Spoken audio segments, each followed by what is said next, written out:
गेल्या अनेक महिन्यापासून देगलूर तालुक्यातील अनेक गावात जलजीवनची कामे अर्धवट अवस्थेत आहेत. याकडे संबंधित अधिकाऱ्यांचे जाणीवपूर्वक दुर्लक्ष होत असल्याची ग्रामस्थातून चर्चा होत आहे. याबाबत आपण काय सांगाल? आता गेली 2.5 वर्षापासून आपले जलजीवन मिशनच्या स्कीम चालू झालेल्या आहेत. एकूण मुख्य आपल्या देगलूर तालुक्यामध्ये एकूण 78 गावांना स्कीम आहेत. पण त्या मानाने आपल्या इथं पहिल्यापासूनच 7 जेईची आवश्यकता असताना फक्त 2 किंवा 3च जेई आहेत. तसेच रेग्युलर डेप्टी इंजिनियरचे पद रिक्त होते, त्यामुळे जेईकडेच ते कार्यभार होता अतिरिक्त. आणि मनुष्यबळ कमी असल्यामुळं थोडं प्रशासनाकडून पण कामे महाग आहे. ग्रामपंचायत अंतर्गत ही जी कामे राबवण्यात येत आहेत, तर ही कामे जलजीवनची जी कामे जी आहेत अर्धवट अवस्थेत आहेत. गावागावातले अनेक चांगले रस्ते फोडून उकरून ठेवलेले आहेत, लोकांना चालता येत नाही आहे. याकडे संबंधित अधिकारी का दुर्लक्ष करत आहेत? कारण लोकांचं पावसाळ्यात असेल किंवा इतर या मोसमामध्ये असेल त्यांना त्रास होत आहे गावागावामध्ये. तर याबाबत तुम्ही काही उपाययोजना किंवा ठोस काही अशी पावलं उचलली का नाही? नाही, आम्ही पावले उचलले आहेत. आम्ही अंदाजपत्रक करते वेळेसच जिथे CC रोड आहेत त्याचं वेगळं मोजमाप घेतलेलं आहे आणि जे कच्चे रोड आहेत ते वेगळं घेतलेलं आहे. जर तुम्ही पाऊल उचललं असेल तर नाही, आतापर्यंत जे CC रोड करून देण्याची तरतूद आम्ही केलेली आहे. नाही, जर पाऊल उचललं असेल, CC रोड फोडून रस्त्यांचं नुकसान झालेलं आहे आणि ते नुकसान भरपाई करून द्या म्हणून संबंधित गुत्तेदारांना अमोल पाटील सरांनी सांगितले होते, मग ते का करण्यात आले नाहीत? नाही, वेळोवेळी केलेले आहेत. काही 4-2 गावामध्ये जे बाकी होतं ते सुद्धा आम्ही पाठपुरावा करून करण्याचा प्रयत्न केलेला आहे. अमोल पाटील सरांच्या पुढं माझा एक प्रश्न होता, तर त्यावेळेस त्यांनी गुत्तेदारांना बोलून सांगितले की 15 दिवसामध्ये रस्ता करून द्या. त्यांनी करून देतो म्हणले. मग तुमचं गुत्तेदारांवरती लक्ष नाही का, काय संगत मत आहे? नाही, आमचं लक्ष आहे. आम्ही आमच्या साहेबांनी जे सांगितलं त्यानुसार आम्ही सर्वांना पाठपुरावा करून कामे सुरू करण्याचा प्रयत्न केला. त्यातूनही काही ठेकेदारांचे बिलं मिळाले नसल्यामुळे, त्यांना देयकच नसल्यामुळे त्यांनी उशीर केलेला आहे. मग गेल्या 6 महिन्यापासून रस्त्याचं काम का रखडलं गेलेलं आहे? तेच गेल्या 6 महिन्यापासून आपल्याला आवश्यक निधी मिळालेला नाही. 1,65,00,000 ज्यावेळेस काम येतोय त्यावेळेस त्याचं बिल किती दिवस थांबू शकतोय? नाही, जसं काम होईल तसं आपण बिल देण्याचं आहे, तरतूद आहे. पण तुम्ही बिलं आपल्याला ॲडव्हान्स बिल देण्याचं कुठलीही तरतूद नाही. मग ही योजना किती दिवसासाठी आहे? त्याला काही कालमर्यादा आहे का की ही योजना या वेळेमध्ये पूर्ण कालावधी आहे का? त्याच्या स्वरूपानुसार आहे. त्याला एखादी मोठी स्कीम असेल तर त्याला 2 वर्ष आहे. खानापूर सारख्या गावाची स्कीम 2 वर्ष मिळत आहे. तुम्ही अधिकारी या नात्याने आजपर्यंत किती गावामध्ये ही जलजीवनची कामं सुरू आहेत त्या गावामध्ये भेटी दिलेली आहे? कोणकोणती गावात गेलेले आहेत? आता मी 26 ऑक्टोबरपासून उपव्यवसाय पदावरून झालेला आहे.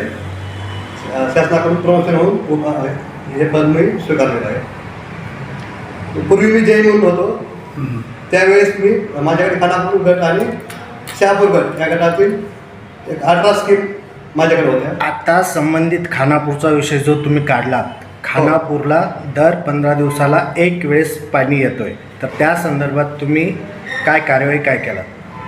तर आता पावलं उचललीत का किंवा लोकांना रेग्युलर पाणी मिळावं यासाठी काही उपाययोजना म्हणून काही केलं का तुम्ही?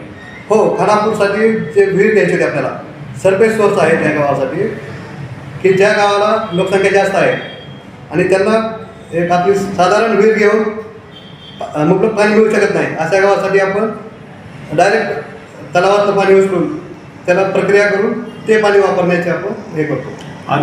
तर आपलं ते जॅकवेल पण पूर्ण झालेले आहे. आपण इंटेक वेल घेऊन ट्रेनची गॅलरी हे ते घेऊन एक जॅकवेल केलेली आहे आणि तिथून टाकीपर्यंतची पाईपलाईन पण पूर्ण झालेली आहे. तर आता एक सांडपाण्यासाठी म्हणून तरी आपण पाणी देऊ शकतो अशी व्यवस्था झालेली आहे. हर घर जल आणि योजना, WDPचं पण काम सुरू आहे. हर घर जल योजना ही मशीन आहे. तर या मशिनी अंतर्गत आत्तापर्यंत किती गावांना पाणी पाजवण्यात आलेलं आहे? आतापर्यंत आमच्या 78 स्कीममध्ये 3 स्कीम 100% पूर्ण झालेल्या आहेत. 100% पूर्ण झालेलं आहे. हो. कवळगाव येथील तसेच 75 ते 100% या दरम्यान आमच्या 24 स्कीम आहेत, त्या गावात पण पाणी चालू आहे. अच्छा. पण आता अशी चर्चा आहे की आज संबंधित अधिकारी आणि गुत्तेदार यांच्या संगनमताने सध्या ही कामे निकृष्ट दर्जाची होत असल्याची चर्चा केली जात आहे. तर यामध्ये कावळगावला जे पाण्याची टाकी बांधण्यात आलेली आहे ती पाण्याची टाकी क्रॉस म्हणजे ती व्यवस्थित पद्धतीनं बांधण्यात आलेली नाही हो. अशी तक्रार होती बऱ्याच हो, लोकांची. तिथं मी स्वतः त्या गावाला हा, भेट देऊन आणि या संबंधित गुत्तेदाराला विचारलं असता गुत्तेदारी ही अरेरावीची भाषा केली असे त्या गावातील ग्रामस्थ बोलत आहेत. एकंदरीत तुम्ही या अशा गुत्तेदारांना पाठीशी घालताय असा आपल्यावर आरोप होत आहे. काय सांगाल या नाही, आम्ही पाठीशी घालण्याचा विषयच नाही. ज्या गावातून बी तक्रार येईल पहिला आम्ही त्या गावात जातो, बाकी सर्व कामं सोडतो. पण ज्या गावातून समजा काही चुकीचं होत असेल तिथं आम्ही जातो पहिल्यांदा. पाणी पुरवठा आणि विभाग ते तुम्ही जे म्हणता ते कॉलम, तर ते आपण तेवढा पार्ट तोडून आपण पाणी पुरवठा विभाग अधिकारी या कामाकडे जाणीवपूर्वक दुर्लक्ष होत असल्यामुळे ही कामे निकृष्ट दर्जाची होत आहे असं एकंदरीत चित्र पाहावयास मिळत आहे. पण यावर अंकुश का बसत नाहीये? नाही, अंकुश बसण्याचा पूर्ण प्रयत्न केलेला आहे. आपल्याला तांत्रिक सल्लागार नेमलेले आहेत आणि त्यांच्याकडे फक्त 10 ते 12 गावं एका माणसाकडे आहेत. तर त्यांनी रोजचे आमच्या त्यांच्या व्हिजिट चालू आहे. योजना केवळ गुत्तेदार आणि अधिकाऱ्यांच्याच हिताची आहे, त्यांची घरदारं सोन्या चांद्याची करण्याची आहे असंही बोलल्या जात आहे. आणि बऱ्याचशा गावामध्ये आज घडीला 4,000 रुपये वर्षाकाठी रक्कम देऊन पाणी घेतलं जाते. याबाबत प्रशासन आणि शासन उदासीनता काय? नाही, उदासीन कोणीही नाही. आत्ताच तुम्ही म्हणलात की 100% फक्त आमच्याकडे जे रेग्युलर मनुष्यबळ जे पाहिजे ते मनुष्यबळ नाही, त्यामुळे आम्ही थोडं कमी पडतो. म्हणजे केवळ तुमच्याकडे मनुष्यबळ नसल्यामुळे या योजना मोडकळीत आलेल्या आहेत असं तुमचं मत आहे का? एकंदरीत नाही, केवळ तेवढंच कारण नाही. आपलं सुरुवातीच्या कारण काय? पहिल्या वर्षी जे आपली नाही, आता तुम्ही म्हणलात की आमच्याकडे मनुष्यबळ नसल्यामुळे या योजना विस्कळीत झालेल्या आहेत, मोडकळीत झालेल्या आहेत. तर या योजना काय 10-15 वर्ष चालणार आहेत का? नाही, हे सर्वेक्षण करण्यासाठी किंवा रोजचे रोज जे हे करायचं आहे आपल्याला, रोजचे रोजचं जे पाणी करणं आहे त्यात आपल्याला कमी पडत आहे. शासनाकडून अनेक वेळा अनेक वर्षे लाखो रुपये पाणी पुरवठ्यावर खर्च केलं जातं, या योजनेवर खर्च केलं जातं. परंतु आज घडीला सुद्धा गावागावामध्ये पाणी विकत घेतलं जात आहे, घेण्यात येत आहे. हो. तर हा प्रश्न का निकाली लागत नाही? नाही, निकाली लागत आलं सांगतो मी. लागत नाही. आज घडीला आणखीन आता सुद्धा आहेत की लोक 4,000 रुपये वर्षाकाठी देऊन पाणी विकत घेत आहेत. ओव्हरऑल 70% आपल्या JJMच्या स्कीम पूर्ण झालेल्या आहेत. नाही, ही म्हणजे, स्कीम फक्त कागदावर आहे. आणि कागदावर नाही, उशीर लागण्याची कारणं पण आहेत की आपल्याला वेळोवेळी सोर्स घेण्यासाठी जागा उपलब्ध होत नाहीत किंवा लांबचा सोर्स घ्यावा लागतो, सुधारित अंदाज करावं लागतात. तर टाकी बांधण्यासाठी सुद्धा जागा मिळत नाही गावातून. म्हणजेच आताच तुम्ही म्हणलात की 100% काम झालेलं आहे.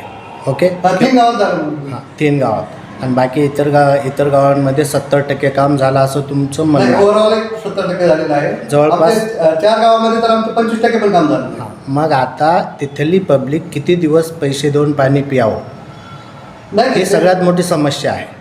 तसं त्यावर तुमचं मत काय? नाही, तिथं पण पूर्वीची योजना आहेत ना, पाणी चालूच आहे तिथं पण. कुठं आहे? बोर आहे, जुन्या विहिरी आहे. आपल्याला ते कमी पडतंय म्हणून ही योजना आणलेली आहे. तुम्ही आता म्हणलात की पाईपलाईन ही नामांकित कंपनीची आहे नाही, आणि JMG चांगल्या अप्रूव्ह केलेली आहे. ते चांगल्या क्वालिटीची जी पाईप हो. आहेत ती पाईप वापरण्यात येत आहेत. हो. परंतु अनेक गावामध्ये असं चित्र पाहायला मिळतंय की पाईप नुसते दुय्यम दर्जाचे वापरण्यात येत आहेत. यामध्ये पहिल्या नंबरला गाव येतं कावळगाव आणि त्याच्यानंतर येतं बळेगाव या गावामध्ये लोकांना पाणी एका दूषित हौद म्हणजे ज्या हौदामध्ये 1-1 फूट शेवाळ चढलेला आहे अशा हौदातून लोक पाणी नेत आहेत. तर याबाबत तुमची प्रशासन व्यवस्था लक्ष देत नाही असं एकंदरीत म्हणावं का? नाही, हाऊस जे असतं ते आपण 15 विभागातून वगैरे जमिनीमधून जनावरांच्या सोयीसाठी आपण त्याचं नावच आहे कॅटल ड्रम. अनेक गावामधल्या कॅटल ड्रम बनलं तर जनावरांसाठीच आहे. अनेक गावामधल्या घरामध्ये नळ नाहीये. लोकांना पाणी दूरून आणावं लागतं आणि दूषित म्हणजे अनेक ठिकाणी पाईप फुटलेले आहेत, दूषित पाणी प्यावं लागतं, आरोग्याचा धोका आहे. याबाबत प्रशासन सतर्क नाही का? नाही, प्रशासनाचे पूर्ण प्रयत्न चालू आहे. प्रत्येक स्कीम पूर्ण करण्यासाठी प्रशासनाचे प्रयत्न चालू आहेत. आत्तापर्यंत तुम्ही किती गुत्तेदारांवरती कारवाई केला? मागील आढावा बैठकीमध्ये असं सांगण्यात आलं होतं, वरिष्ठ अधिकारी होते, त्यांनी बोलले की जे गुत्तेदार निष्काळजीपणाने ही कामं केलेली आहेत यांच्यावर कडक कारवाई करण्यात येणार आहे. तर अशा किती गुत्तेदारावर आपण कारवाई केलं? त्यांनी मुदत संपून पण त्यांना अडचण नसेल, त्यांना दुसऱ्या काम का केला होता, तर त्यांना टाकीसाठी जागा नव्हती, विहिरीसाठी जागा नव्हती, किंवा विहिरीची जागा ते विहीर फेल गेल्यामुळं दुसरी विहीर घ्यावी लागली लांबच्या जागेवर. त्या कारणाव्यतिरिक्त ज्यांनी हे केलं त्यांना पर डे 500 रुपये फाईन. तुपशेळगाव या गावामध्ये अनेक वर्षापासून पाण्यासाठी लोक त्रासलेले आहेत. तिथं त्रास होत आहे त्या लोकांना, आणि ते गाव दुष्काळी अवस्थेत असल्याचं दिसून येत आहे. त्या गावातील लोक म्हणतात की आम्हाला वाळीत टाकलेलं आहे. हे गाव आपल्या यादीला नाही का? आहे तुमच्या यादीला हे गाव असेल तर त्या गावाची अशी दुरावस्था का झालेली आहे? तुपशेळगावमध्ये अंतर्गत पाईपलाईन आपली सुरुवातीला केली होती, त्यानंतर रायझिंग मॅन पण केलेली आहे. रायझिंग मॅन तुपशेळगाव हे गाव गट ग्रामपंचायत आहे. हो, गट ग्रामपंचायत असल्यामुळं ते गाव वाळीत टाकल्याचं त्या गावातल्या लोकांनी सांगताय की आमच्या गावाला कुठली योजना नाही आहे. दलित वस्ती असेल, दलित वस्तीकडे येणारा जो निधी असेल, विकास कामं असतील, ती कामं तिथं होत नाही आहेत असंही त्यांचं म्हणणं आहे. नाही, दलित वस्तीचा निधी आमच्या पाणी पुरवठ्याच्या याच्यावर आलेला नाही. असं त्या 2-3 वर्ष म्हणजे दलित वस्तीला पाणी पुरवठा होत नाही का, किंवा देता येत नाही का, असं आहे का? नाही, दलित वस्तीसाठी जर निधी आला पाणी पुरवठ्याचा तर ते त्याच्यावर खर्च केला जातो. त्यातून म्हणजे दलित वस्तीला जर निधी येत नसेल तर मग त्या लोकांनी लोकसंख्येनुसार निधी येतो. लोकसंख्येनुसार निधी येत असेल तर मग जर नसेल आता सध्या, आता तिथं ती तुपशेळगाव हे गाव गट ग्रामपंचायत आहे. हो, गट ग्रामपंचायत असल्यामुळं ते गाव वाळीत टाकल्याचं त्या गावातल्या लोकांनी सांगताय की आमच्या गावाला कुठली योजना नाही आहे. दलित वस्ती असेल, दलित वस्तीकडे येणारा जो निधी असेल, विकास कामं असतील, ती कामं तिथं होत नाही आहेत असंही त्यांचं म्हणणं आहे. नाही, दलित वस्तीचा निधी आमच्या पाणी पुरवठ्याच्या याच्यावर आलेला नाही. असं त्या 2-3 वर्ष म्हणजे दलित वस्तीला पाणी पुरवठा होत नाही का, किंवा देता येत नाही का, असं आहे का? नाही, दलित वस्तीसाठी जर निधी आला पाणी पुरवठ्याचा तर ते त्याच्यावर खर्च केला जातो. त्यातून म्हणजे दलित वस्तीला जर निधी येत नसेल तर मग त्या लोकांनी लोकसंख्येनुसार निधी येतो. लोकसंख्येनुसार निधी येत असेल तर मग जर नसेल आता सध्या, आता तिथं ती लोक पाणी विकत घेत आहेत, दूरदूरून आणत आहेत. आहे ना, तुपशेळगावचा समावेश आहे. त्यासाठी या संबंधी ग्रामसेवकांना बी आम्ही संपर्क केला असता. ग्रामसेवकांनी आणि सरपंचांनी उडवाउडीची उत्तरे दिली आहेत. त्यांनी त्या गावासंदर्भात काहीच त्यांनी विकासाची कामं केली नाही असं त्यांनी बोललं थोडक्यात. काय सत्यता आहे यामध्ये? आपला अंकुश त्यावर नाही आहे का? नाही, आमचा अंकुश आहे, पण तुमचं टोटली अंकुश हे फक्त कागदोपत्री दिसतंय. वस्तुस्थिती पाहिली तर अनेक समस्या आहेत. त्या समस्या तशाच कायम राहणार आहेत का? नाही, राहणार नाही. त्यासाठीच दंड लावले आहेत. आता तुपशेळगावचं काम पेंडिंग ठेवायसाठी काही अडचण नव्हती. ते ठेकेदाराच्या वेळेस त्याच्यामुळं पेंडिंग आहे, तर निश्चित त्यांना 500 रुपये पर डे फाईन लावलेला आहे. मग त्यांचं लायसन्स रद्द करा ना. म्हणजे 500 रुपये दंड लावला म्हणजे पर डे सिव्हल ते वरच्या लेवलला आहे. नाही, लेवल कॉर्नर निघाली ते ऑनलाईन आहे, ते क्लिअर आहे की बाबा ह्या गावाचं काम ह्या दिवशी सुरू झालं, आणि त्याची मुदत 6 महिने आहे, 9 महिने आहे, 12 महिने आहे. तर तेवढ्यात आम्ही जर त्यांनी नाही केलं म्हणजे आपल्याकडून त्यांना विहीर आणि टाकीसाठी जागा देणं आहे. परत काही अलाइनमेंट हे प्रॉब्लेम असतील तर सोडून देणं आमचं काम आहे.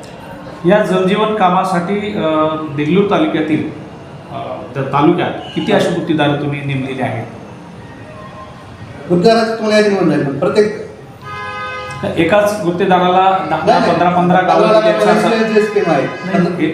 एकाच गुत्तेदाराला 10-15 गावं दिल्याचं सांगण्यात येत आहे. नाही, ते बेड कॉम्पिटिशनमध्ये त्यांनी उतरून त्यांनी ते काम केले. गेल्या मागच्या बैठकीमध्ये अमोल पाटील NGP कोणताही ठेकेदार ते काम करू शकतो. सर, गेल्या मागच्या बैठकीमध्ये अमोल पाटील सरांनी सांगितलं होतं की जो दोषी कॉन्ट्रॅक्टदार आहे त्याच्यावरती आम्ही कार्यवाही करू. तर आत्तापर्यंत तुम्ही किती गुत्तेदारांवरती कार्यवाही केलात? हा माझा एक प्रश्नाचं उत्तर द्या बस.